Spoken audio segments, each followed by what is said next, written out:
Gurizada, Hugo Mariucci está com a gente aqui para falarmos do seu novo disco The Last Dance e junto com o meu parceiro Moi do canal Rave Talk, essa parceria conjunta neste papo exclusivo que vamos fazer aqui no nosso Uma Cerveja com Cássio. Então este papo vai no nosso canal e também ao Rave Talk. Então não saia daí, prepare a cerveja aí que o papo vai ser demais.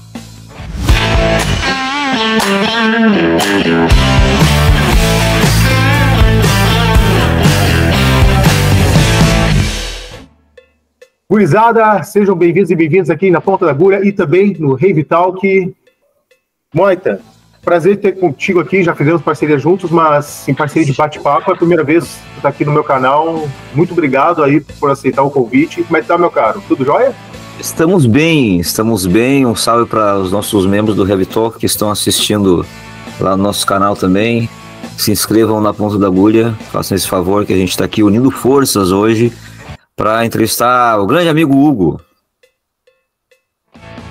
Hugo, seja bem-vindo aí, prazer de ter aqui na Ponta da Agulha, no Rave Talk, já esteve outras vezes aí, um prazer ter você aqui, obrigado por aceitar o nosso convite e bater o papo aí a respeito do lançamento do seu terceiro disco solo, meu caro, tudo bem?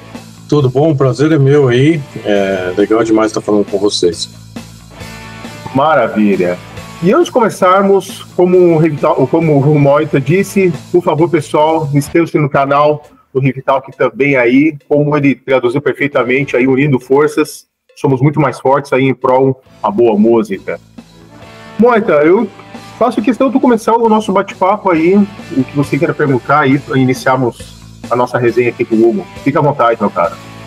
Ok, muito obrigado. Eu acredito que o Cássio vai perguntar um pouco sobre essa diferença de estilo musical que existe entre a sua carreira solo e as bandas que te projetaram nacionalmente, né?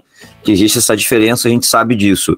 Mas eu queria falar um pouco sobre o que você vê de cima do palco quando você está tocando ao vivo, né? Se existe uma renovação do público, uma galera que está lá porque é fã desse beat rock, dessa parada mais britânica, ou se uma boa porcentagem da galera que está ali é a mesma galera que já acompanhava a sua carreira no metal e acabou também se identificando com esse tipo de som.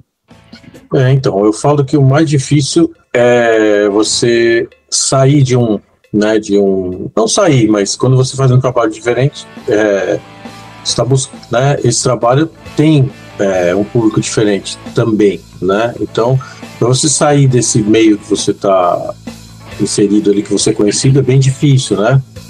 Mas eu vejo que bem mais nesse disco agora, pelas mensagens que você recebe, por tudo, né? O show ainda vai ser, mas pelas mensagens, tudo, eu acho que eu estou conseguindo sair um pouco só do público que já me conhecia, né, pelo heavy metal, etc. Então, eu acho que é uma questão de tempo também para eu ver o que está acontecendo, assim, realmente, né, se tem uma renovação nesse tipo de música também, se não tem, né, é uma coisa que aos poucos, mesmo porque os outros trabalhos também, por estar com as outras bandas no momento, eu tive que acabar sempre deixando um pouco de lado, assim, a questão de shows, etc, assim, porque eu sempre estava com shows, ou seja, com o Xamã, na banda do André, no Viper e tal.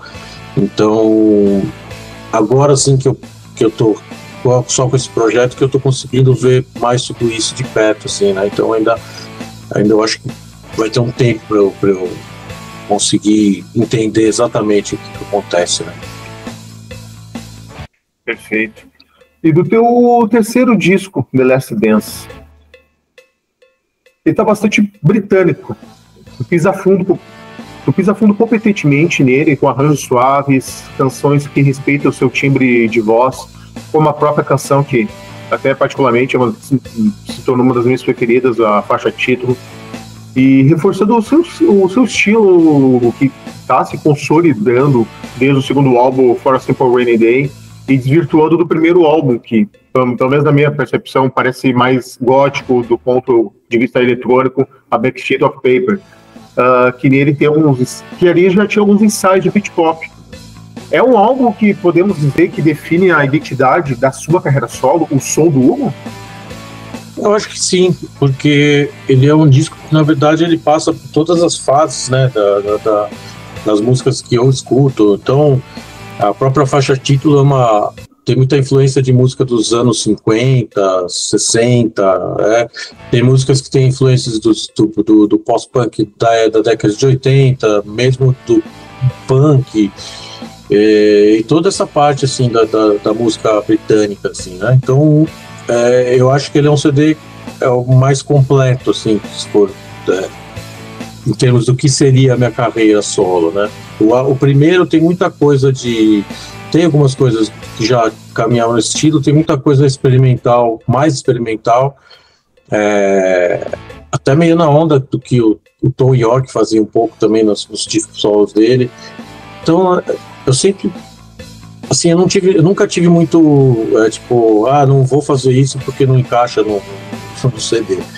É sempre que eu tiver vontade de fazer, mas esse disco realmente, esse último, ele pode retratar mais o que é isso mesmo. Sim.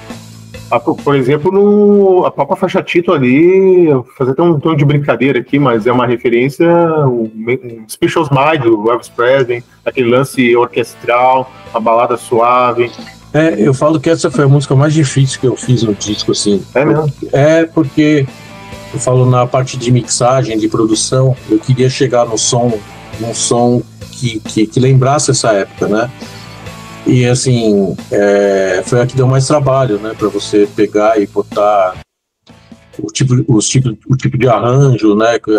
A própria orquestra que você falou, e tentar remeter essa sonoridade, né? Os caras gravavam tudo numa sala ali, né? Eles tocando tudo junto. E eu não tive a oportunidade de fazer isso, então é difícil de você recriar exatamente esse tipo de coisa, assim, né? Então, mas acho que no fim das contas eu gosto muito, acho que é uma das minhas preferidas também do álbum. Ah, bacana. E eu queria que você falasse um pouco sobre a escolha desse título, né? Porque The Last Dance parece que você está encerrando um ciclo, ou encerrando talvez uma trilogia que começou, né, com o Blank Sheet, ou, né, uma pessoa desavisada acha que vai ser o último álbum solo que você vai lançar. Então, se puder explicar um pouco um conceito do porquê que você escolheu esse nome. Cara, é engraçado porque assim, a faixa tem esse nome e ela tem um significado. E realmente o The Last Dance, eu não digo que eu nunca mais vou lançar, mas assim, por um tempo, com certeza vai ser o último trabalho assim, desse projeto. Pode ser que eu mude de ideia, né? Mas assim, cara, porque eu vejo isso não é eu não tô me queixando que as pessoas não escutam a minha música, não é isso, mas eu acho que hoje em dia as pessoas não têm muita curiosidade para escutar a música nova, e assim, é um projeto que é muito desgastante, assim, no ponto de vista de você, como eu faço todo o processo, tipo, grava, compõe, produz, mixa, né, e divulga, e etc. Então é uma coisa que se eu não tiver 100% focado nisso, eu não quero fazer, entendeu? E eu não sei se vale mais a pena realmente fazer trabalhos novos hoje em dia. Eu vejo bandas consagradas que tem que fazer uma turnê tocando disco antigo, porque senão não vende o número de ingressos, né, e antigamente não, né? Eu queria ver a turnê nova, os caras vão tocar as músicas novas, né? Lógico que você quer ver os clássicos, mas também. Então acho que é mais por isso, sabe? Não é me queixando, porque não queria que mais gente ouvisse. Não é isso. É simplesmente porque é um trabalho que exige muito.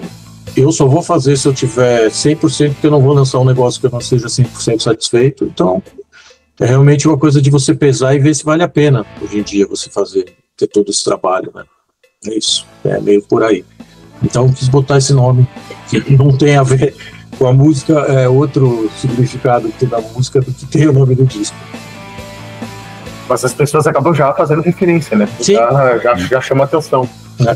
Mas é interessante esse teu ponto esclarecedor. As pessoas não estão muito preguiçosas hoje em dia, até o Cabo One tá aí também, o que acha Eu vejo isso, as grandes bandas estão lançando singles. Eu perdi um pouco o tesão de ouvir um disco inteiro, do início ao fim, a galera comprar CDs, a coisa tá muito nichada, muito nivelada, é um seleto muito pequeno de pessoas. Mudou o perfil de consumo, de como é. Cara, você pega.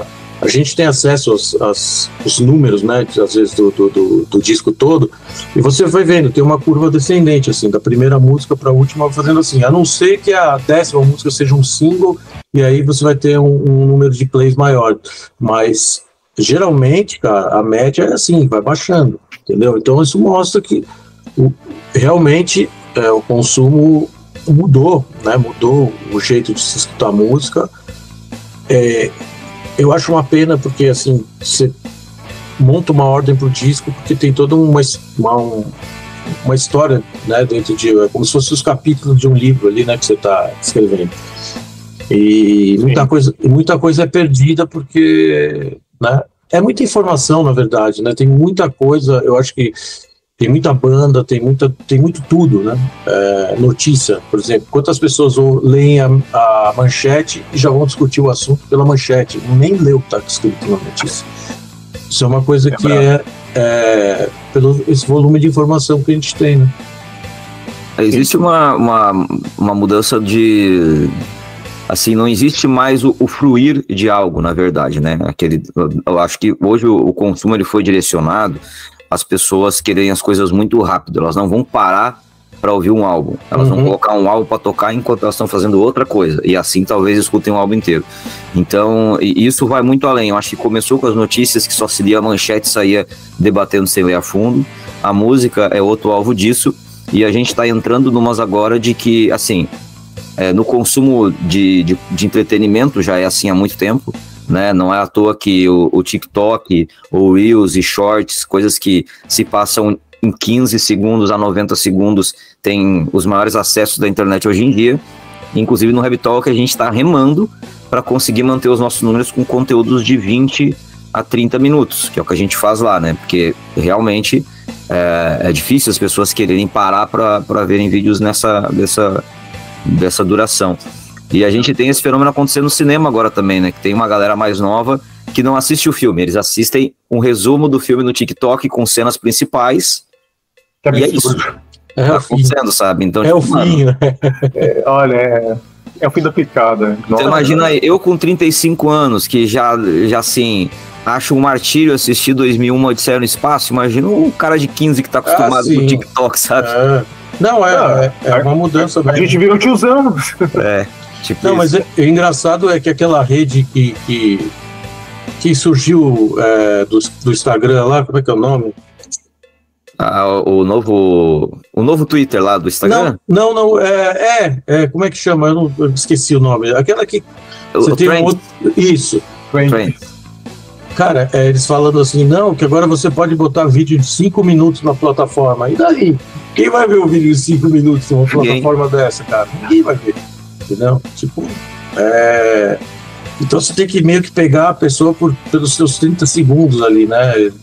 E assim, é difícil pra gente, assim, que faz música há tanto tempo, assim, pensar nisso, né? Tipo, puta, como é que eu vou pegar uma pessoa em 30 segundos, né, cara? Você não consegue, né, mostrar... É um desumano, né?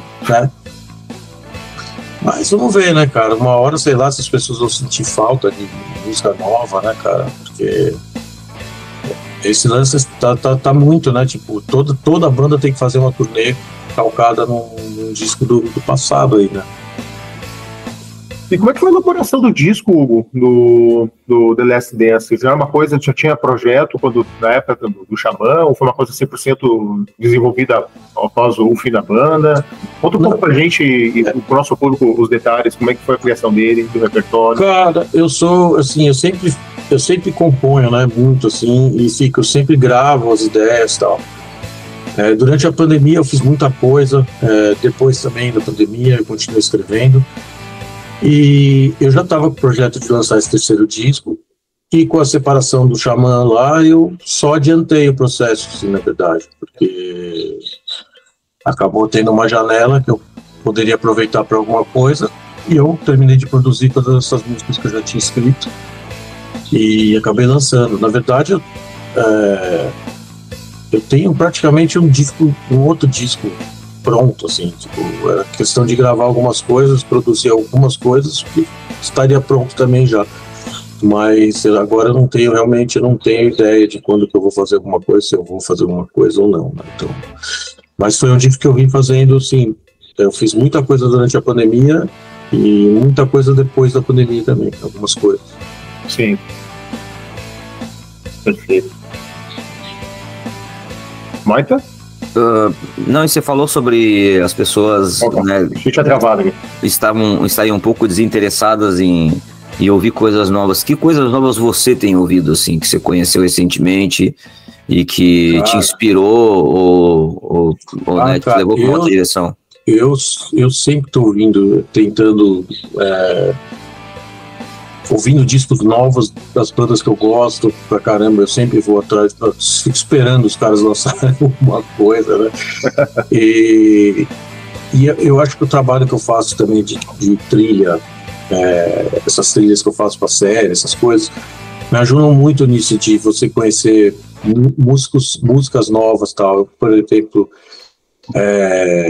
até não é tão novo, mas eu tenho escutado bastante um cara que é um belga, que é filho de um egípcio, se não me engano, que era músico, chama Tamino. Conheço. E é muito legal. E assim, eu vou procurando, cara, sabe? Aqueles negócios, vai dando... por exemplo, teve o Glastonbury, tinha algumas bandas que no festival, né? E eu sempre assisto, assim, as bandas que eu gosto, tal, os vídeos e tal, e vai sugerindo para outras bandas que tocam, que são mais novas também. E aí você vai atrás, vai vendo. Tal. Então, sempre assim, eu vou indo atrás, assim, e aí você vai achando algumas que vocês gostam mais, mas eu acho que é sempre interessante, mesmo não sendo aquela banda que você mais gosta, mas alguma coisa legal você vai acabar achando, né? Ouça o Sleep Token, é uma banda que tá no hype aí, não sei, mas é bem maluco, cara, bem doidão, assim. Também.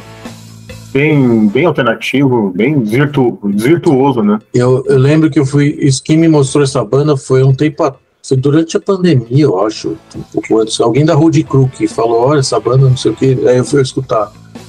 E eles lançaram um disco faz pouco tempo, não foi? Sim, esse ano.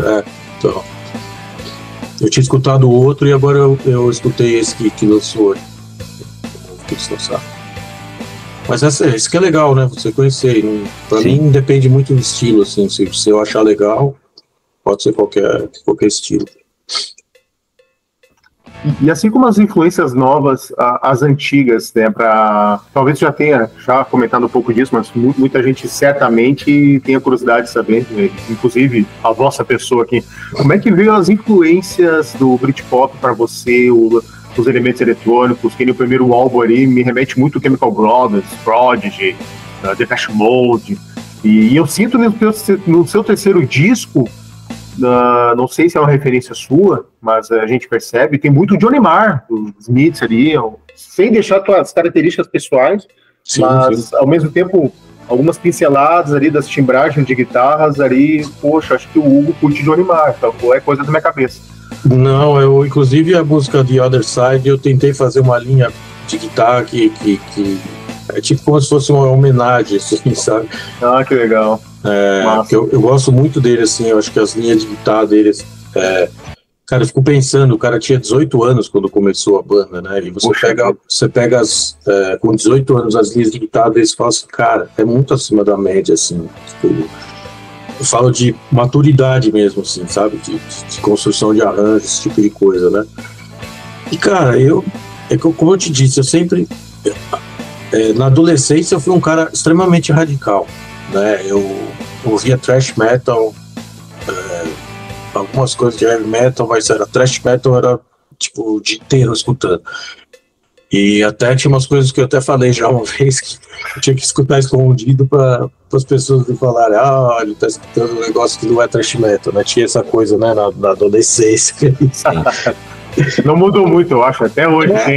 Assim. Mas aí depois eu tive minha primeira banda, foi uma banda de thrash metal, e depois eu toquei numa banda, eu montei uma banda com os amigos que a gente tocava um som mais rock progressivo, que misturava muita coisa de Marillion, Yes, essas coisas. Pode crer. E aí, cara, eu fui começando a ouvir um monte de coisa, né? E eu falo que assim, mas esse lance do Britpop ou da música britânica, assim, que me pegou muito, assim, foi quando eu escutei o OK Computer a primeira vez. Esse disco, assim, acho que meio que mudou minha maneira de pensar muita coisa, assim, com relação à música, né? Então, é uma coisa que já vem de muito tempo atrás, assim. Eu lembro que, eu até falo, já falei essa história, que a música Overhead tem um pouco desse nome, porque quando eu levei o esboço da música para a banda, estava escrito como Radiohead, porque tinha algumas partes que lembravam assim, alguma coisa. Inclusive essas partes acho que nem foram para a música, mas o nome acabou, o André acabou, ele sempre pegava uma música que eu mandava um arquivo, ele via mais ou menos o que eu tinha escrito e escrevia alguma coisa parecida assim, com o título, com o tema da música, né? Então é uma coisa que já vem de muito tempo, assim. E uma curiosidade, eu queria muito saber como é que foi não sei se você convenceu como é que foi essa conversa, mas no The Turn Off the Lights tem um bônus japonês que é o cover de Fake Plastic Tree do Radiohead, que conversando com o André, ele falou assim, isso aí o Hugo que mostrou, eu achei maneiro e tal. Então você meio que foi o cara que mostrou muito esse mundo pro André Matos também, a ponto dele gostar e querer fazer um cover de Radiohead, que era uma coisa completamente inusitada, né? Eu queria saber como é que foi, que aconteceu esse cover. Cara, então, a gente tinha muito... o Japão, nesse disco, ele pediu vários bônus, né? E aí eu falei, cara, essa música na voz do André vai ficar legal. E aí, ele já conhecia a música, claro, né? Uhum. E ele gostava muito da letra da música. Então, assim, eu nem tive que convencer muito, eu dei ideia assim, ele falou, que legal, acho que vai ficar bom mesmo. E aí a gente acabou fazendo. Eu lembro que eu dei de aniversário para ele o OK Computer também uma vez, e ele gostou, a gente conversava sobre as músicas, assim. Ele não era um fã do estilo e tal, mas ele conhecia, ele escutou, né, a ponto da gente discutir, não discutimos, conversar sobre as que ele tinha achado do disco, etc. Então ele também era um cara que era bem aberto, ele ouvia muita coisa diferente também. Sim. Tu definiria hoje teu estilo mais pra linha do Britpop ou não? O Hugo é um músico multifacetado. Eu acho que nem dá. Ritmos, conforme cada coisa pode te tocar, daqui a pouco, sei lá, o Hugo fazendo blues, ou daqui a pouco o Hugo fazendo bossa nova, sei lá. Eu acho que assim... Você não se auto-rotula, digamos assim. Não, porque assim, eu acho que também esse termo, né, na verdade ele é mais restrito, né, tipo, porque se você for pensar em bandas que tem esse nome, né, acaba sendo, são poucas bandas, na verdade, né, o Radiohead nem é considerado, na verdade, né, pra eles lá, então eu acho que e assim, eu não quero também, você falou, eu não quero restringir nada, entendeu? Tipo, e nesse disco tem coisas que também não tem nada a ver com o estilo Britpop. Tem coisas da cultura, né, da música britânica, mas de várias épocas, né, não só dessa época, né, porque esse estilo é mais da década do meio da década de 90, ali começo um pouco da década de 90, por aí, né. Até tem coisa... música... Desculpa, não. Não, pode falar. Não, só um rápido complemento, acrescentando a própria faixa This Town, que é muito The Clash ali, aquela linha de bateria e o som de contrabaixo, coisa de Television, aquela linha setentista, né? Exatamente. Então, bem variado a sonoridade. Exatamente. E aí se você usa às vezes fala, é meio Britpop e as pessoas já vão direto, parece o Oasis. Eu já ouvi muito isso. Porque... Pode crer. E quanto menos conhecimento você tem do estilo, né, para a pessoa acaba que tudo é a mesma coisa ali, né? E não é nada. Bom, se a gente pensar no segundo disco do Xamã Reason, não que seja 100%, mas dá para você perceber alguns elementos até dessas suas outras influências, né? Sim. Das timbragens, das texturas de guitarra, nas faixas mais calmas. Sim, sim. Disco ali, dá para perceber, consciente ou inconscientemente, quando você compôs, daqui a pouco, poxa, tem essas referências, né?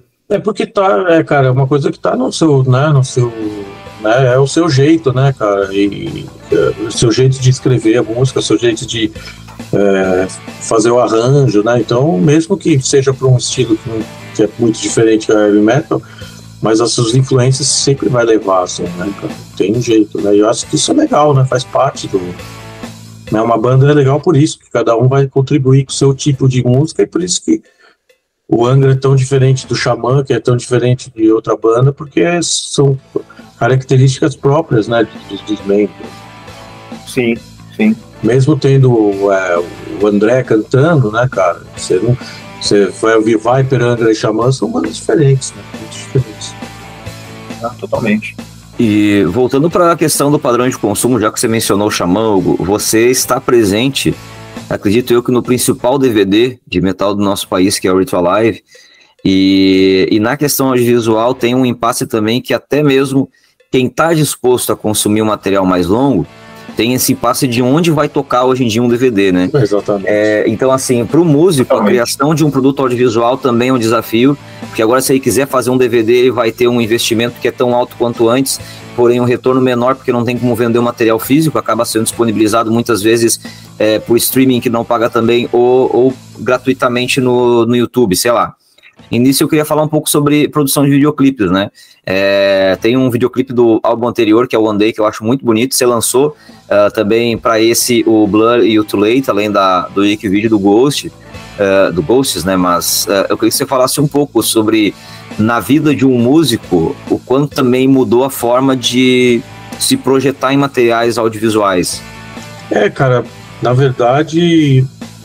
É o que você falou, né? Por exemplo, o DVD é onde você vai assistir, né, cara? Tipo, eu não tenho.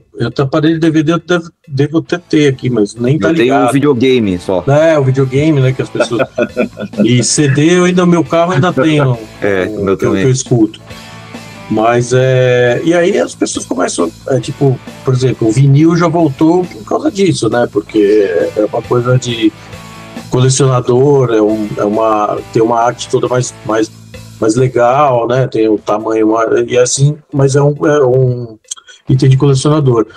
E o audiovisual, cara, eu acho que é muito importante, porque, cara, por exemplo, a pessoa tá no YouTube ali, tudo bem, tem o Spotify ou as plataformas, elas disponibilizam a sua música ali, né? Só, cara, quem que vai ficar assistindo um vídeo parado ali do seu... sua música, né, cara?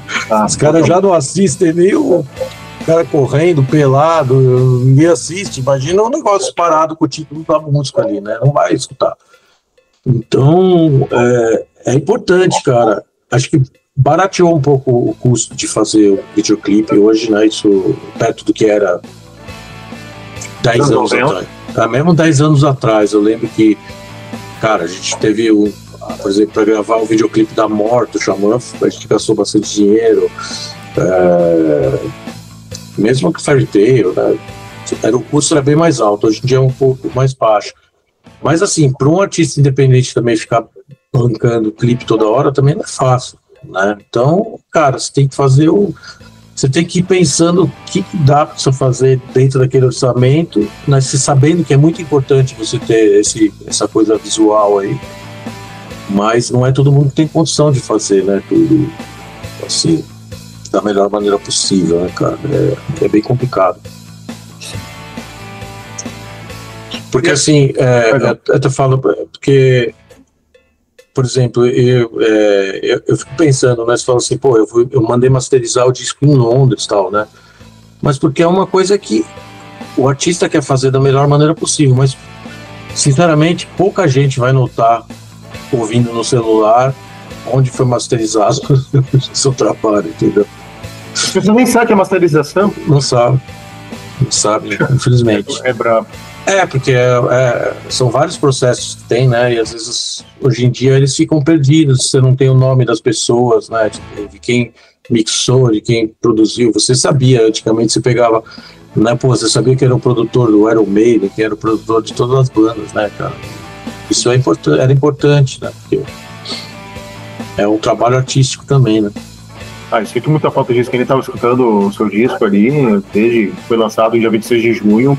Poxa, compositores, músicos, etc. Assim como Moita aí, escuto os discos que ele curte aí, cara, ficou uma coisa muito monótona, né?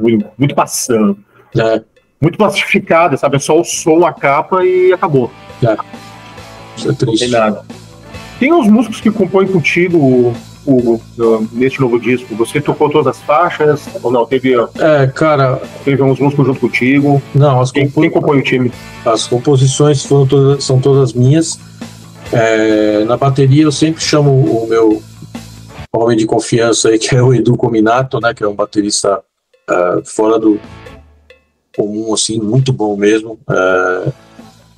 E ele que grava sempre as baterias e fez até a arte também, montou toda a arte e tal. É um cara muito talentoso. E aí, cara, teve duas músicas que o piano era uma coisa mais complexa. Eu pedi pro um outro amigo meu, que inclusive é o baixista que toca comigo ao vivo, que é o Flávio Marquezinho, ele tocou esses pianos. E teve um baixo de uma das músicas que eu chamei um amigo meu que trabalhava na mesma produtora lá, que ele falou, pô, se tiver uma música pra eu gravar aí, cara, eu gravo. E tinha uma música que ainda tava sem o baixo, eu mandei pra ele gravou, fez uma puta linha legal também. Então foram poucas pessoas que participaram, assim, né? Mas, assim, que colaboraram demais, assim, mesmo, com o resultado, assim, né? Principalmente o Edu, que fez muito mais coisa, assim, né? Que gravou muita bateria. A faixa que a gente tava falando do Town, ele se destaca o Edu ali naquela linha da bateria e casando com o contrabaixo, ficou muito bacana. É difícil de tocar essa música ao vivo por isso, tem que estar muito legal o baixo e a bateria ali rolando muito bem. A banda tem que se puxar. Esse vídeo provavelmente vai depois do show. Tu vai tocar o disco na íntegra, algumas faixas deste novo disco, tu vai tocar os outros 2 discos anteriores também. O que pode dizer do show que tá aprontando agora pro dia 12? Na verdade, vai ser uma mescla dos 3 discos, e também vou tocar o Ritual na íntegra. Pra chamar o público. Tô brincando. Venham, galera. Não, mas vai ser uma mescla dos 3 discos. Eu vou tocar bastante coisa do disco novo, mas vai ter músicas dos outros discos também. Eu acho que tá bem legal o repertório, então acho que vai ser bacana, assim. Quem sabe um dia eu toco todas as músicas aí no próximo show, vamos ver. E o próximo material que vai sair com a sua colaboração, acredito eu, é o álbum do seu irmão, né, do Luiz, o Unholy. Você tem participação lá, e é um álbum que me desperta muito curiosidade sobre como ele tá soando, porque você veio do thrash metal, aí, né, foi projetado com o seu irmão no Xamã, e depois tocou com ele também na banda solo do André, mas você tem sua parada que é britânica, o Luiz tem os covers de Motorhead dele, então assim, tem uma riqueza musical muito grande. O lance de você ser produtor de trilhas também para séries e filmes, né, assim, no setor audiovisual, também meio que te obriga a abrir muito. Eu queria que você falasse um pouco sobre como tá essa sua entrega nesse álbum, né, e mais ou menos para que linha que você acha que ele vai seguir. Cara, é um disco bem variado, viu? Quando o Luiz mandou as músicas, eu achei que fosse ser uma coisa mais, quando ele teve a ideia, ele falou, pô, posso te mandar as músicas, que ele me mandou todas as músicas. Eu achei que fosse ser uma coisa mais voltada pro metal só, entendeu? Né? Mas tem muita coisa diferente, assim, é muito legal, cara. Deu pra explorar bastante os climas, assim, coisas... E uma coisa que foi legal é que ele não falou nada, não vamos fazer isso ou não vamos fazer aquilo. Eu botava umas coisas meio malucas lá nas músicas e ele comprou a ideia, né? Mas as composições elas vieram e aí a gente foi adicionando essas coisas e tal. Eu acho que vai ser uma coisa bem diferente, assim, do que tem as coisas de metal lá, né? Tem aquele... E tudo que ele... mesmo sendo diferente o estilo de algumas músicas ali, você vê que é ele tocando, entendeu? Então é uma coisa muito legal, assim. Ele conseguiu fazer uma coisa que sai um pouco do ambiente dele ali, mas que você vê que é ele ali que tá tocando. Bom, tu falou, né, que por enquanto não vai gravar disco, né, mas será que a gente consegue imaginar algum dia 100% integral, vocês dois gravando o álbum juntos, tocando juntos? Cara, isso pode ser, assim, pra falar a verdade, assim, desde que do último show que a gente fez lá no Summer Breeze, eu me voltei totalmente pro lançamento do meu disco, de conseguir fazer shows aí. Agora eu tenho uma pessoa vendendo os shows pra mim aí, então eu acho que eu vou conseguir fazer algumas coisas, trabalhar esse disco. Então eu meio que só pensei nisso no momento, assim, eu não pensei em mais nada, Claro.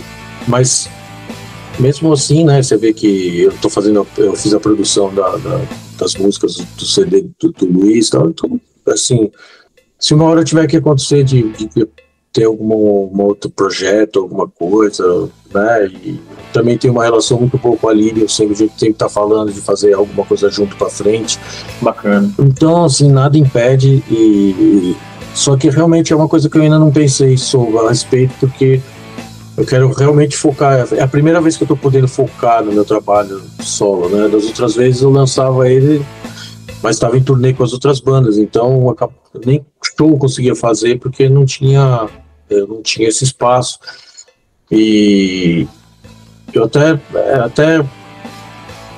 não é nem falar triste, assim, mas eu podia ter divulgado muito melhor esses dois trabalhos, assim.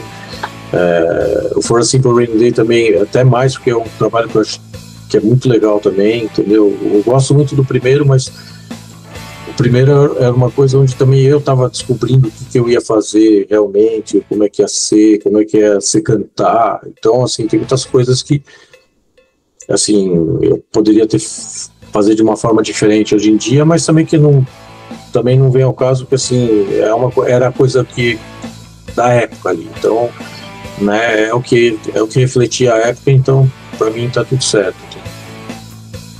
Tá tudo aberto. Estamos quase de 1 hora e... Bom, até quer fazer uma pergunta? Depois eu faço a última pergunta. Minha pauta encerrou. Se você quiser, eu te mando a manga aqui. Posso pensar em algo.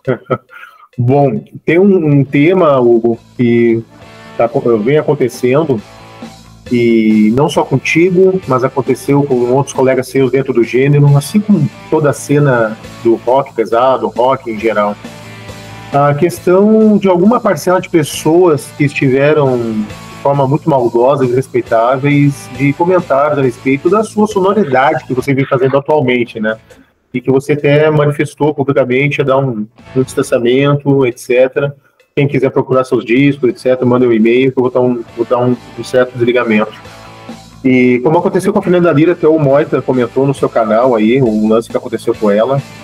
E de outras vertentes, mas as mesmas más intenções e maldades desrespeitáveis dessa pequena parcela de pessoas, não é todo mundo, vou deixar isso bem claro, mas que atrapalha, né, incomoda.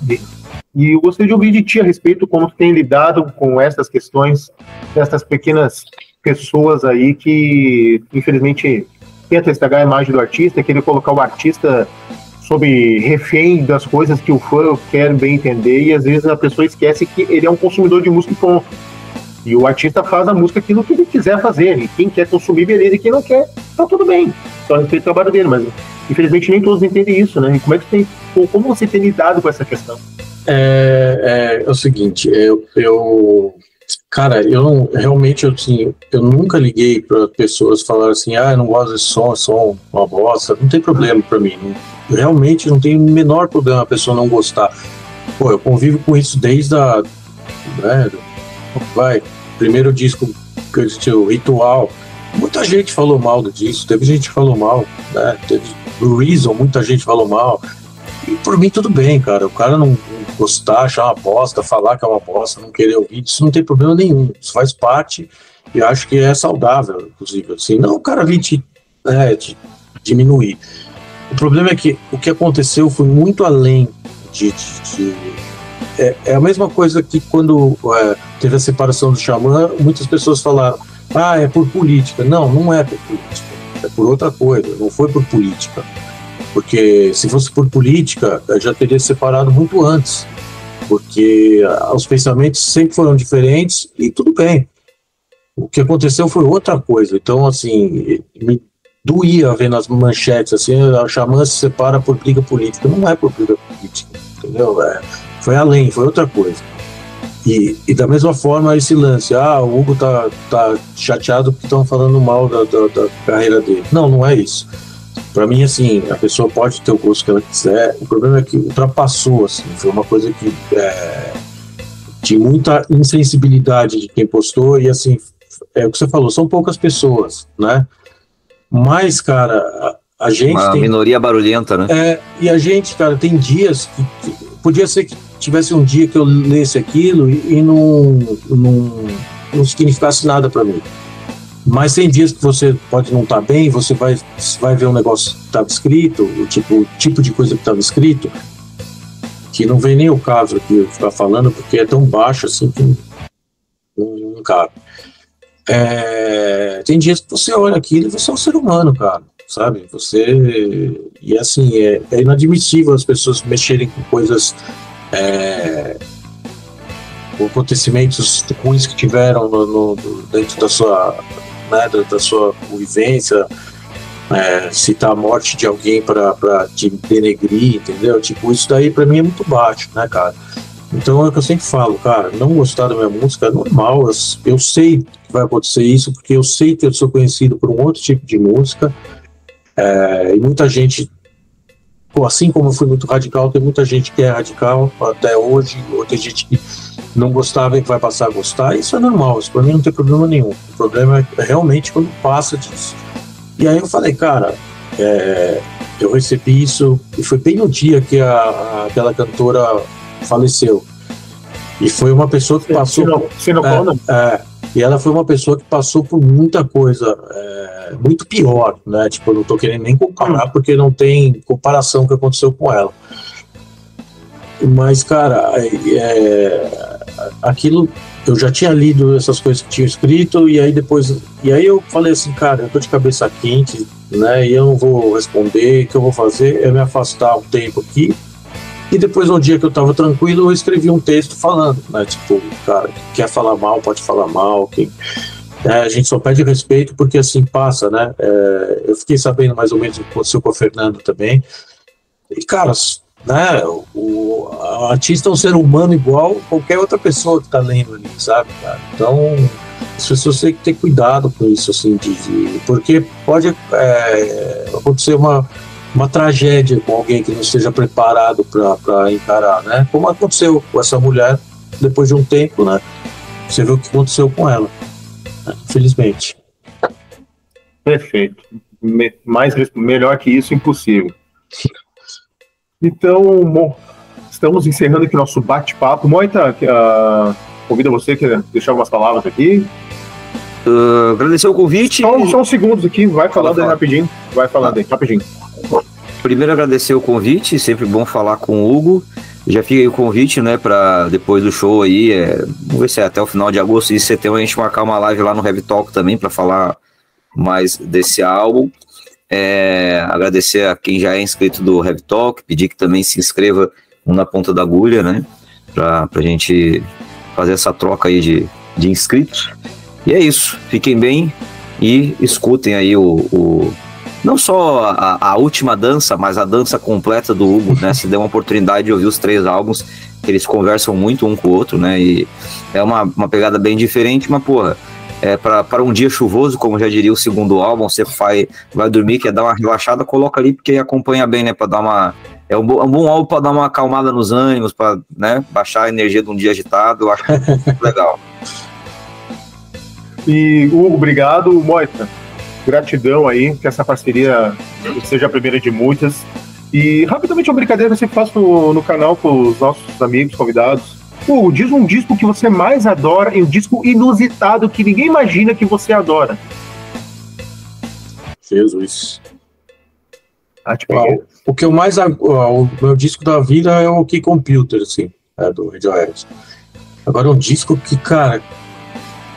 Sei lá, curte Raça Negra, Britney Spears... Não, mas eu tenho uma coisa que pode ser que as pessoas não saibam, mas eu gosto bastante. Tem um disco do Emicida que eu gosto bastante mesmo. Porque é um que ele tá de terno na capa. Eu sempre escrevo nome, eu sou muito ruim pra nome, assim, cara. Mas é um tipo de música que é completamente diferente, mas que que eu acho muito legal, tem letras muito boas no disco, a produção é muito legal, então é um disco que é inusitado. Procurei aqui, ó, o Glorioso Retorno de Quem Nunca Esteve. Exatamente, é isso mesmo. Não conheço disso. Tem uma música que chama Crisântemo, que eu acho muito legal, cara. A letra é muito boa, assim. Tem muita música legal. Tava ouvindo rap esses dias, tava ouvindo a coletânea Hip Hop Cultura, 35 anos, que lançou o Taíg, o André Bujanra. Ô, louco. O DJ 1. E quem produziu foi o Nazi e o André Jung do Ira. Cara, sensacional, cara. Muito bom. Quieto ali, pegando brasa ali. E as dois discos de boas letras. Eu queria agradecer vocês também aí, cara, e convidar o pessoal também para curtir o canal dos dois, né? O Heavy Talk e o Contando Agulha aí pra... E uma lembrança pra você, viu? Pô, muito obrigado. Coloca o Moita junto, uma lembrança nossa pra você, a camiseta aí do canal, vou mandar pra você aí. Tô esperando, hein? Pode crer. Não, é porque, cara, a gente precisa, como a gente fala, né? A gente precisa juntar muito mesmo as forças aí para que, né, as coisas caminhem da melhor forma, né?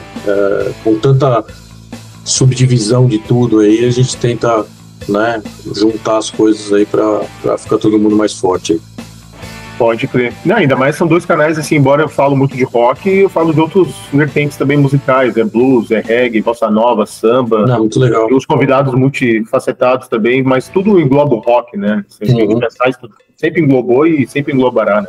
E assim como o Moita, o canal genuinamente heavy metal, mas não, nada impede daqui a pouco, poxa, que nem o Hugo desvirtua um pouco da linha do metal, daqui a pouco falar alguém com outra pessoa aí que tenha uma ligação, então... Isso é só enriquecedor para todo mundo, né? Com certeza. Muito bom. Cultura acima de tudo.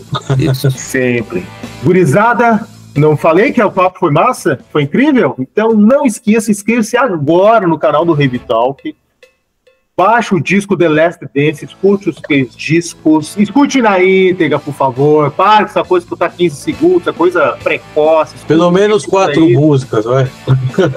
Poxa vida, cara. Vamos Bom, os canais aqui estão aqui pra gente fomentando novamente a paixão de ouvir um disco na íntegra. E escuta parado, para com essa coisa. Escuta o disco na íntegra, que você não vai se arrepender, que são 3 discos incríveis e muito bons. E não esqueça também de se inscrever no canal do tio aqui. Beleza, gurizada? Aqui vai um abraço para toda a audiência do Heavy Talk, para todo o público do Hugo Mariucci, para o meu público. Um abraço a todos vocês.